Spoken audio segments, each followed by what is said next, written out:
Hey, Hound Dogs, I'm David Hankins, I'm Paul Hankins. and you're on the air with Power Squared. This week we're going to do a San Diego Comic Con 2024 recap because we went. And if you didn't get to go, maybe a chance to sort of figure out what we did Yeah, and what we did and didn't do. Because there's a lot of stuff we did and a lot more stuff we didn't. yeah. So, what was your favorite experience of all of Comic Con? Well, one of my favorite experiences was finally getting my copy of Silent Hill Downpour signed. Uh huh. I've been trying to do that for a couple of years because I don't know how unpopular an opinion this is, but Downpour was my favorite of the non-Team Silent Hill games. Okay. And then I remembered Tom Waltz's name from IDW because I read the Turtles comic at one point. Uh huh. And I noticed that he was the co-writer on the game, and then he wrote the and story uh, tie-in comic that adapted scrapped DLC. So I liked both of them. So I wanted to try to get Tom Waltz to sign Mm-hmm. those, but he had been hard to get because he was locked behind Last Ronin signings, and Kevin Eastman became a hot commodity in the time when we started reading the IDW Turtles and when Last Ronin came out. Isn't he always sort of a hot commodity? Yeah, but when the Turtles comic was like the first couple of years of that run, it felt like it was a lot easier to see Eastman. Yeah, I remember we were able to. Was it Comic Con or WonderCon or sometime we were able to get up and get something signed. Yeah, Pretty easily. Comic Con. Yeah.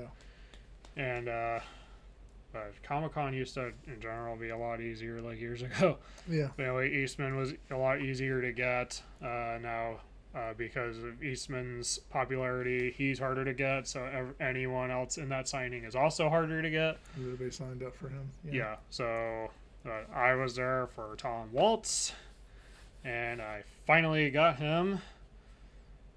Just barely, actually, because I got the very last wristband. Well, that's cool. Yeah, that was kind of hit and Yeah, miss there. yeah. And he actually lit up when he saw the Silent Hill stuff. That's cool. So that made it worth it. Good. All right. Um. Yeah. So that was your high point. What was your low point? Preview night. Yes, preview night. Was trying to get the. I actually won a shopping slot for 100% soft Right, and that was to get a Deadpool dumpster fire. right. I have a couple of the dumpster fires. One of them is the COVID version where it has a mask that you can put over it. Yeah. And I also have the This Is Fine dumpster fire. So I wanted the Deadpool dumpster fire because I was in a Deadpool, I was even more of a Deadpool mood because of Deadpool and Wolverine. Which opened that week. Yeah, which I still think was the worst timing ever. Well, we can talk about the fun people had at the con about that. But anyway, so So what was your time slot? 7. Okay. I figured, well, the door will open at like 5:30 because that was the earliest slot. But that would be hard to get. So, and 6 or 6:30 might be too soon. So 7 should be fine. But the booth lagged behind by an hour. Yeah. Well, it's So I didn't get in until 8. And then if you had 7:30 or later, you were SOL unless you were able to show up early the next morning. Then they could process yours. yeah. The problem with you get down there, you could be within the first, 100, maybe say 1,000 people. All the lines are capped. Yeah, I felt the lines felt more capped on preview night this year than before. When I went down, we all had assignments on preview night, and mine was udon, and then yesterday, and then udon. Yeah, When I went to yesterday, they were capped and said, "Oh, come back at 7." And so then I went to udon and was line was too long. It was never moving either. Yeah. And so I got out of that line when for 7 o'clock, and she said, "Oh, now it's 7:15," so I had to like walk around and kill some time, and then get back in line. And then it was like another 45 minutes to get the pins. Yeah. And someone in line had a pretty good idea. I'll throw this out in case some vendor's actually watching. Is do kind of what they do with In-N-Out. Is they come to you and say, "Okay, what do you want?" Okay, boop, boop, boop. You pay, and then it's ready for it to pick up. Yeah. As opposed to staying in line, and then you have to decide what you want, and then it just slows everything down. Yeah. 100% soft. They did give you a thing to fill out while you were in line, Mm-hmm. so they were at least good there. You also write your name to identify you. But even then, it took like, when I finally got into line at 8-ish, it still took like 45 minutes to get to the front. Mm-hmm. And when I got to the front, I realized it was because there was a staffing issue. Like, they were understaffed. They had like 2 or 3 people, maybe 4 for like the whole thing. So when they got your thing, they had to go through each individual thing and grab Right. the exclusive, and then it's at the register, and they had to scan each individual thing. And Well, some people had like a dozen things. Well, I had pins. Boop, boop, boop. Yeah, they had to scan each pin individually. Right. So because of that, I managed to get my dumpster fire at the literal last second. Yeah, they were closing the hall, and they were going to turn the lights off practically, and you got it at 9 o'clock. Yeah, which was one of the luckiest things that happened. Yeah, that was, but the lines were just, yeah, everybody complains about the lines on preview night. Yeah, it felt worse this year. Especially because we were there we weren't that far back, like, maybe 10 rows from going in. Yeah. So it was like, maybe, okay, what is that, 20, 30 people, 300 people ahead of us? Yeah. Every line's capped. It's sort of like, what? So who's coming in?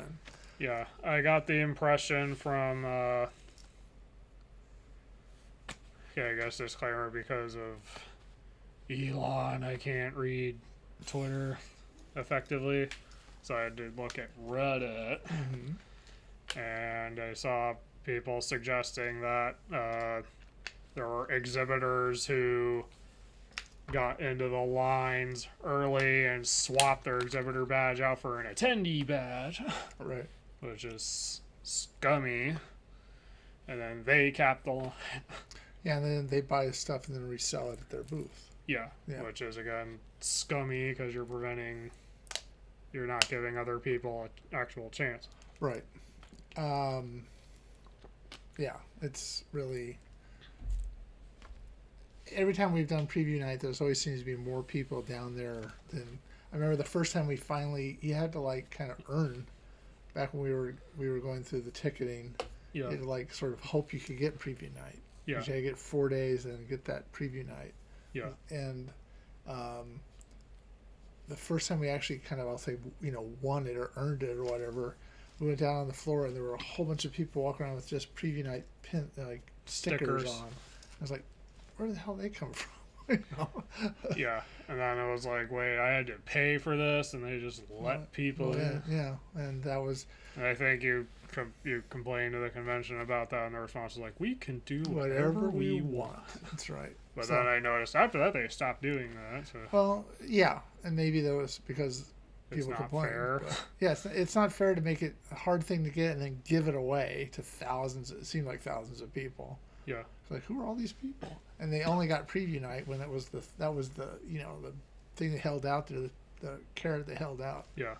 Get all 4 days, you get preview night. Yeah. So. Of course, now that we're professionals, we get preview. Yes, that's and I will thank I'll say the Academy, the con, for having such a low bar for professionals. We have a comic book and we do put it out until we're professionals. Yeah. Otherwise, we'd be going through line. So then, in the last couple of years, they started having the portal. Yeah, the exclusives portal. Right. And that's how we got. So Trevor and I both got UCC. Yeah, at the same time, and it was super easy with that because we were able to get down early enough in the morning. Yeah. I won't say how, but we'll get down early in the morning, and like 10th in line, and boom, got it. But that was, you know, 360, 180, I guess, from the night before. Yeah. When it was like, oh, line. So the portal, the idea is that you have so many points you can give, and you give it towards something that you want. Yeah. And you can, was it 7 for preview night and 12 during the other days or something like that. Yeah. And so you bet it all on something or spread it out and hope. Yeah. And how did that work out? 100% soft was the only thing I won. I otherwise was trying to get Brian Lee O'Malley and Percy Jackson signing. Yeah. Didn't get any of those. Trevor managed to get Brian Lee O'Malley, so he got the movie signed for me. Okay. Which is your favorite movie? Yeah, it's my favorite movie of all time because it has everything. That's the short answer. Then you had to, we confirmed beforehand that you also had to buy something. Mm-hmm. So he also bought the, since I had the color volume 1 signed, he got another black and white volume 1 and got that signed. Yeah, and who was the booth? Who's this? Oni. And the guys there were really nice. Yes. Super nice people. So, okay. Now, that wasn't the only exclusives that were purchased. I know you're doing a whole video about kind of what the take or whatever. Yeah. So let's not get too far into what is going to be in that, but there's a lot. Yes.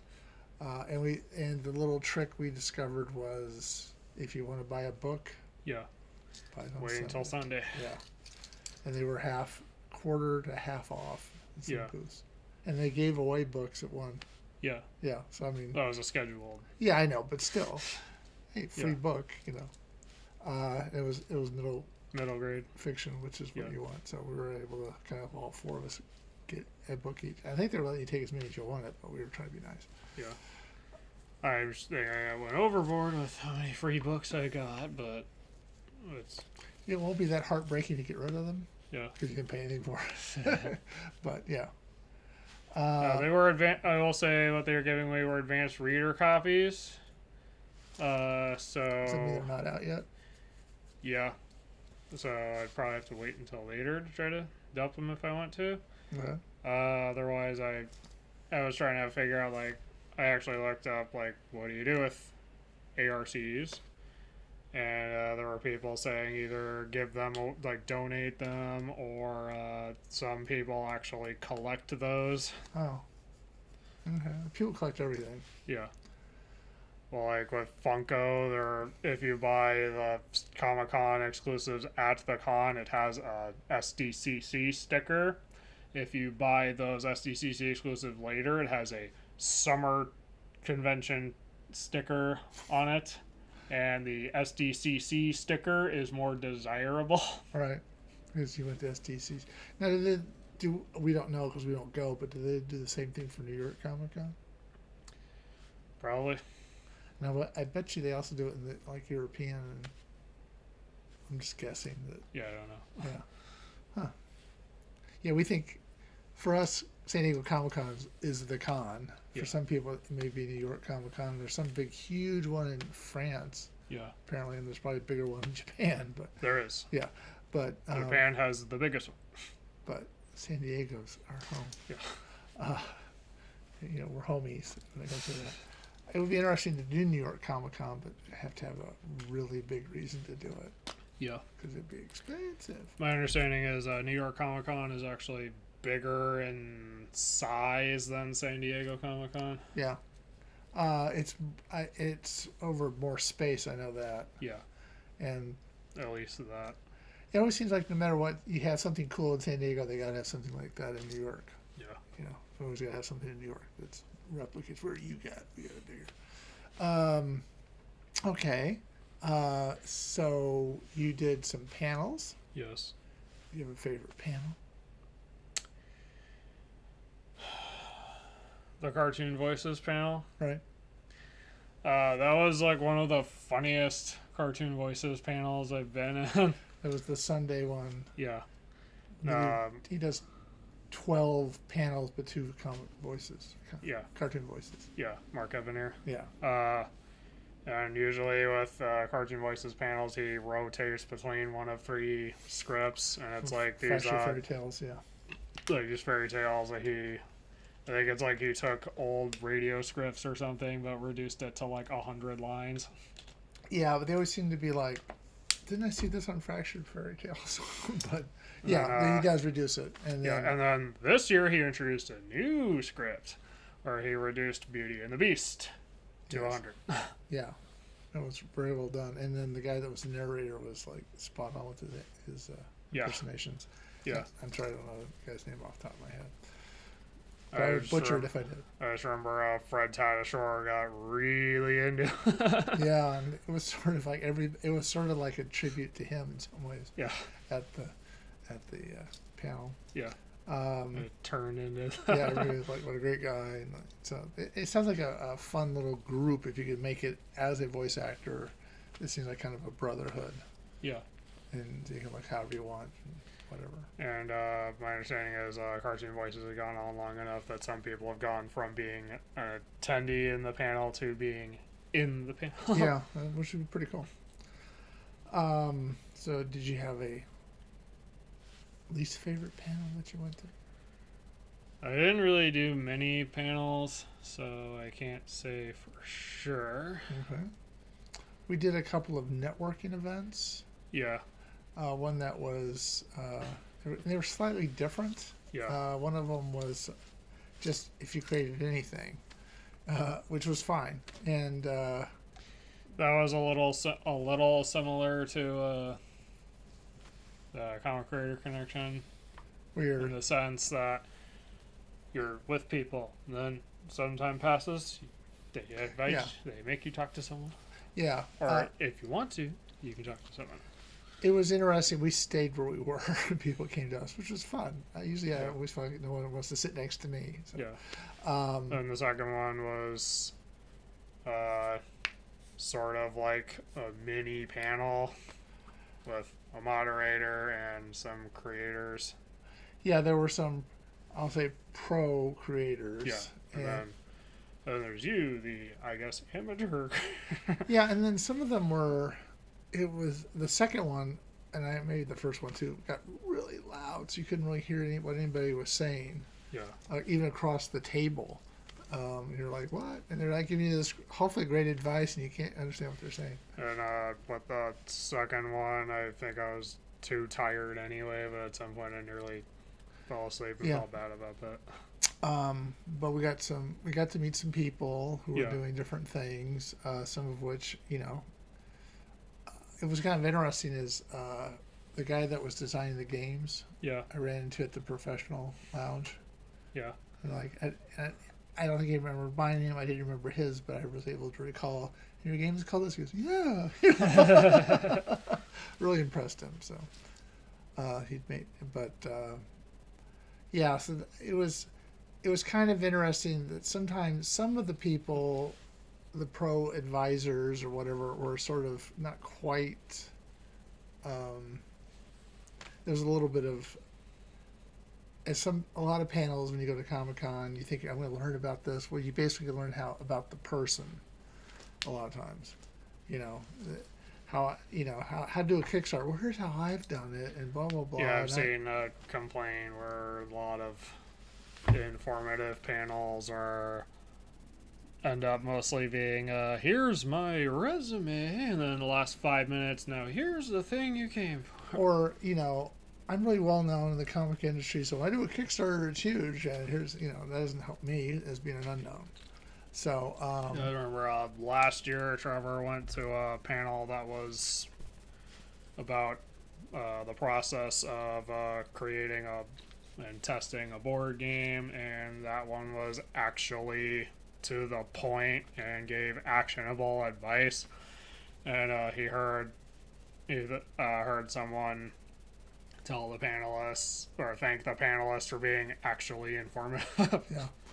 Yeah, that seems to be the problem with a lot of instructional panels, or I went to one a couple years ago. The guy was trying to show you how you do your own comic book and do your own drawing and stuff using all these complicated software programs. Yeah. And it wouldn't, I guess everybody's always sold whatever they do, but it didn't look very good to me. Yeah. And it was this massive investment in learning all these programs and buying them and maintaining them. I probably have a better computer than we have. Like, man, at that point, I'll just pay someone. Yeah. But yeah, it was just sort of like at some point I was like, okay, this is never going to work for me. Yeah, I kind of enjoyed the networking, because I think it's good for us to get out there and pass out business cards and hopefully get feedback from people. I think we did actually learn something. Yeah, and we got some advice about you should be social media posting 7 times a day plus 7 times a week plus, which is not what we're doing. I think we can try to pick that up, but I can't do multiple. Sorry, I got a job. Right. So some good advice. It was going to meet people. Some people that we'd like to have on the show. We gave out some invitations. Yeah. And who did you invite? Well, I don't want to go too into that because I don't want to suddenly feel like, oh, I have to fulfill that. But I was able to invite the Feral creative team. Okay.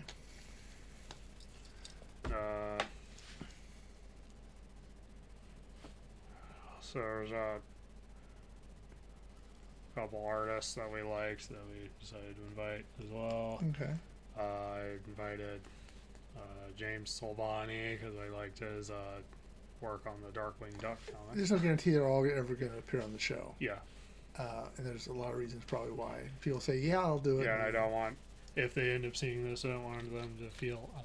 Okay. No, but I mean, it's just we were able to make some connections with people, invite them on to be on the show, and hopefully there'll be future guests on the podcast. Yeah. That's all I'm saying. I was able to connect with some artists, some creators, to be on our panel that I put forth at LA Comic Con. See if that comes through. That won't be until September, and if it does come through, then we'll talk about it. But it was nice to be able to. I had put out a feelers on Facebook, and one person responded saying, "I know people," so I got to meet one of the people she knew, and then I just was talking to another creator and said, "Hey, you'd be good too." Yeah. So, and then we were able to nail down if we do get the panel, John Barber will be the moderator. Yeah. Which is, I think, kind of a small coup, but for us. So we'll see if that happens under the radar at LA Comic Con. Hopefully, cross your fingers. Yeah. And then we also try to do some sort of reconnaissance about other people's small press. Yeah. Because we're gonna have a small press booth at LA Comic Con to sort of get an idea. Vertical is the way to go, but how to do that. And a lot of people give advice. You ask them. Yeah. That's kind of nice. Donlin gave us some advice. Yes. Yeah. So ask the right people and they'll be there for you. And I like being able to kind of run into people that you don't see very often. I'm always amazed when Gamal Hennessy remembers us. Yeah. And he probably runs into thousands of creators and whatever, and maybe he's really good with names. He's a really smart guy, and I'm always surprised he got a little bit of brain that he can remember who we are. But that's always nice. And running into John Barber is always fun. And we run into some other people that we don't see very often, except for at cons. Right. So that was kind of fun too. Okay, so did we learn anything about how to do the next one? Which I guess there's some talk about this might be the last one. They always say that this might be the last one in San Diego. Well, where they had the contract renewed up until next year, and then I guess they managed to get the year after that. Okay. There is a threat of Comic-Con moving because of hotel prices. As Comic-Con is trying to keep being there affordable, even though I guess the tickets have gone up astronomically. Uh, Well, the hotel where we stay is like double at least what they normally charge. yeah, but like the hotels that they had an agreement with are supposed to offer a certain amount of cheap rooms, and a number of them have reduced the number of cheap rooms. So Comic Con has been threatening to potentially leave if hotels don't offer more cheap rooms. Is that why they call themselves Comic Con International as opposed to San Diego Comic I don't know. Con? Yeah, so I would hate to see it move away. Yeah, I don't know where it could move to. Yeah.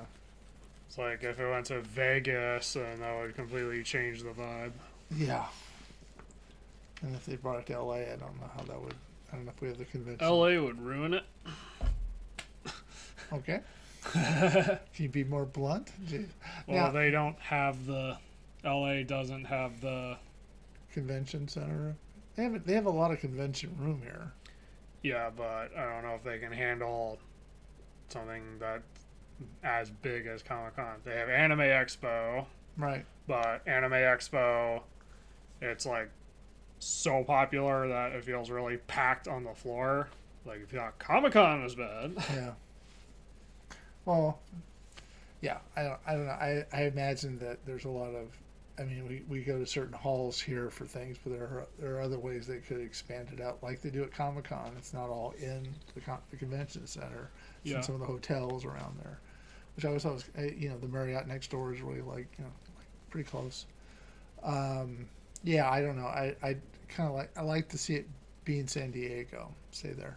Yeah. Now, this year, as last year, there was no carpeting, Yeah. which, and we were averaging. I mean, I was averaging about 7.5 miles a day Yeah. on Nice. cement. It's full. Yeah, I was averaging at least that. It kind of wears you out after a while, Yes, it does. and you're also wearing a backpack 90% of the time. Yeah. So it's not just walking around. What a wonderful day! And you buy something, your backpack gets heavier. But it was it's always fun. I'm always sad when it ends. I wish it goes by like that. Yeah. You wait a whole year for it. It's kind of like it's a little bit like a 5-day Christmas where you don't get a lot of you buy a lot of gifts, you don't get any. But it's sort of the anticipation, and then it's like it just seems like it flies by, Yeah. which is sad. Yeah. Anyway. So So I feel like Comic Con is best in San Diego because San Diego already knows how to handle it there for was the most part. there was a proposal one time to build a stadium downtown, Yeah. which they already have one, but build another one for the football team that moved to LA.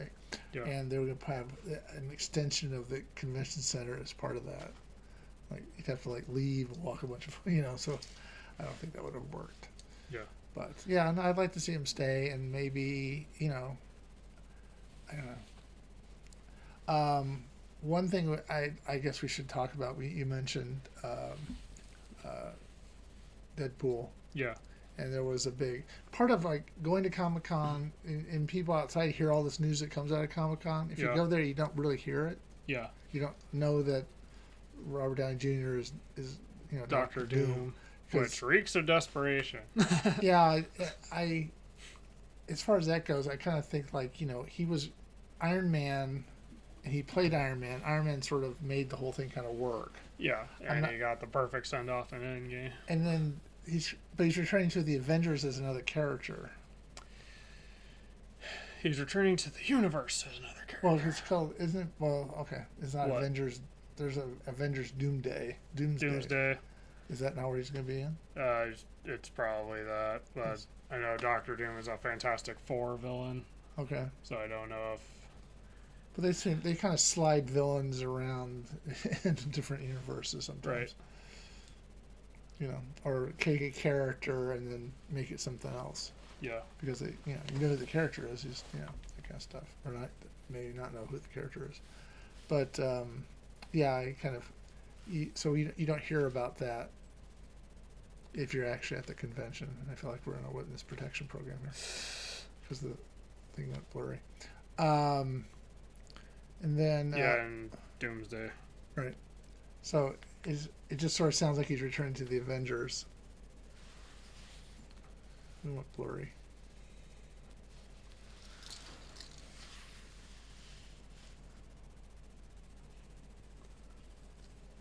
Okay. We're back. So you're right, but it just sort of sounds like he's returning to the Avengers as a different, which I think is a little, and I'm sure it's gonna be new Avengers with, different Captain America and all that. But it does sort of seem like you're hoping that this is the guy that's gonna turn it all around. Right, but if he's Doctor Doom, I think he'd be, and it's called Doomsday. I think that means Doctor Doom is the villain. Yes. He's not returning as a hero. He's returning as a villain. But it's just weird that it'd be the same actor who was the hero, now he's the villain. And it just sort of sounds like you're banking so much on everybody loving Robert Downey Jr. As Penny Arcade put it, after Endgame, Marvel kind of lost the plot, and bringing back RDJ is sort of admitting they lost the plot. They're trying so desperately to get the plot back. Yeah, but it's I don't think they can ever recover from that. It'd been nice if they could have gone on to something else. Anyway, there's the Deadpool panel. The Deadpool panel. You had to win a lottery to get in. We didn't win. But it turned out Comic-Con didn't care if you won. Right. Because there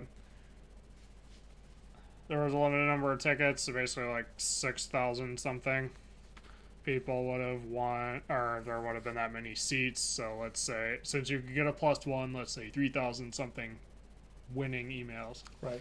So you had to, the people lined up early, and they stood for hours, and you had to initially show the winning email and scan your badge in. Then eventually you could just show any email, and they let you in without even scanning your badge. And then they eventually just ushered people in, even people that didn't have a badge. Right. Which is scary. Mm-hmm. And then people formed an angry mob, and they were placated with a popcorn bucket. Right. But it just. They got an earful during the talkback panel, I want to say. Yeah, it was a situation where they have like 4 different security people, and I'm going to guess they're probably not that well trained. Of course, because there's multiple security people, they don't communicate. Right. Unless it's to say, keep moving! Yeah. They all know that one tagline, keep moving. Yeah. All right, well, it's bad. I mean, I don't like doing things like that because they stood in line for 3.5 hours. Yeah. And then didn't get in. Even if you got in, you still lost 3.5 hours. Yeah. So the people that actually legitimately won and didn't get in were really upset for good reason. But doesn't Comic-Con also say it's not a guarantee or something? Yeah, but they let people in who didn't even. Oh no, that's unforgivable. Yeah.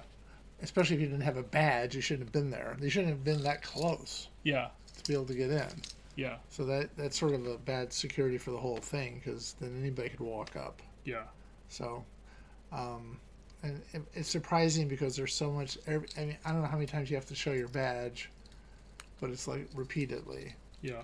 And they want to show the face, not the back, and all that kind of stuff. You have to have, and you have to scan in, scan out. I saw a guy leave without scanning out. Yeah. Yeah. So I don't know what that means. Can you not get back in? Yeah, I don't know. Yeah. So, yeah, it's you hope that you're safe there, because it is kind of a large group of people. Yeah.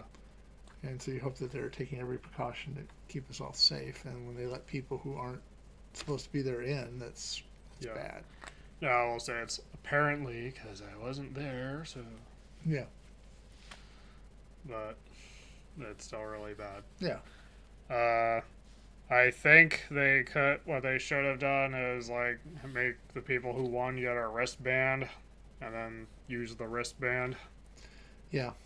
Hall H does wristbands all the time. Yeah, I don't, it doesn't make any Why sense. not that one? Yeah. Yeah, especially something that's supposed to be, they supposedly emptied Hall H. Yeah, that was the first time they actually emptied Hall H So, for a panel. you know, so if you'd gone there for the whole day, suddenly you got ushered out. I wonder if you were ushered out and you had won it, could you have stayed? I don't know. I don't know. Not a problem I had. So, anyway, but still, overall, it's fun. Yeah. You have a good time. You get to do kind of, I think, become more of a free spirit in some ways. Yeah. Because you don't know most of these people you'll never see again. You know, be nice and all that. Yeah. So, all right. If there's one bit of advice I can give is if you're doing the exclusives portal, you should actually read the bottom of the TOS because that actually tells you what each of those things actually is. Like, people didn't know that, or people who got the Todd McFarlane signing but found out the hard way that he was only going to sign for the DC booth. They found out the hard way he was only signing toys. If you actually read the bottom of the TOS before committing your points, it would have told you that it was just toys. Right. True. So don't just hit agree on that point. Yeah. We had the same problem last year Yeah. with Ozzy. Yeah. Was that last year? 2 years ago. 2 years ago. Time flies by. Yeah, so no matter what you do at Comic-Con, expect to stand in line. Yeah. Sometimes for hours to get the little trinket that you want. Yeah. Whether it's an autograph or whatever. And however you choose to spend Comic-Con is valid. We just have our own way of doing it. Yeah, some people plan nothing. They just go there and see what hits them. Yeah. Check. Some people go there just for the offsites. Some people go there just for the exclusive. Yeah. We go there for everything. Yeah. And some people do. I think there are people who go there just for panels. You could spend all day in panels. Yeah. And then the problem with that is, here's a panel I want to do, and it conflicts with another panel. Yeah, the big universal truth about Comic-Con is you can't do it all. Right. Even if you schedule it out, it won't work. Yeah. All Say right. it now, we'll probably say it again next year. You can't do it all. We can just replay this a little bit. All right. So I guess that's it. Yeah, so if you're watching us on YouTube later and you like this, leave a like, subscribe if you want to see more videos like this, and leave a comment below if you have any opinions about Comic-Con. So next week, it's going to just be me and Julia and Jen, as you and Trevor will be gone. Yes. So we'll see how that works. Wish me luck. Anyway, so until next time, I'm David Hankins. I'm Paul Hankins. And you've been on the air with Power Squared.